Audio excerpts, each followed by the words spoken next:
तुमच्या मुलांच्या उन्हाळ्याच्या सुट्ट्यांच्या वेळापत्रकाचे नियोजन करताना मजेदार ॲक्टिव्हिटीज, शिकण्याच्या संधी आणि विश्रांतीचा समतोल राखणे समाविष्ट आहे.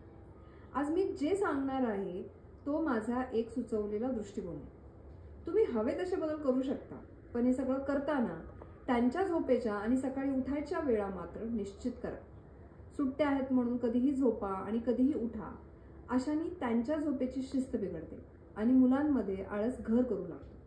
रात्री 10 वाजता मुलं झोपली पाहिजेत आणि सकाळी 6:30 पर्यंत उठली पाहिजेत. हा नियम तुम्ही सुट्टीमध्ये लावला तर त्यांचा बॉडी क्लॉक तसा सेट होऊन जाईल. म्हणजे त्यांची शाळा चालू झाल्यावर तुम्हाला वेगळे परिश्रम घ्यायची गरज नाही.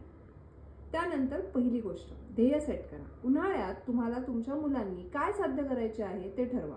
मग ते एखादे नवीन कौशल्य शिकणे, फिजिकल ऍक्टिव्ह राहणे किंवा फक्त मजा करणे किंवा या तिन्हीचा समावेश करा.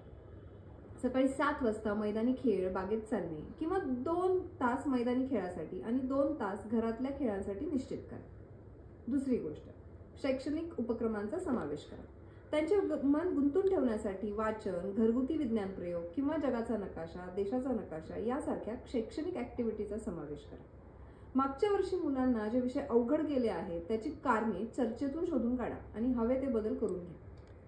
तिसरी गोष्ट, बाहेरची वेळ, मित्रांबरोबर जवळपास सहल यासारख्या बाहेरील ऍक्टिव्हिटीची योजना करा आणि त्यांना सक्रिय ठेवा, पण त्याआधी उन्हाळ्याच्या हवामानाचा अंदाज घ्या.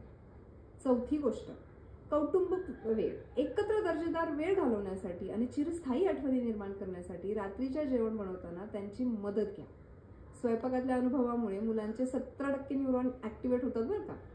काम आणि जबाबदाऱ्यांचा समावेश करा. त्यांना मौल्यवान जीवन कौशल्य शिकवण्यासाठी वयानुसार घरातील कामे आणि जबाबदाऱ्या नियुक्त करा आणि त्यांना या जबाबदाऱ्या पूर्ण केल्या की बक्षीस द्या.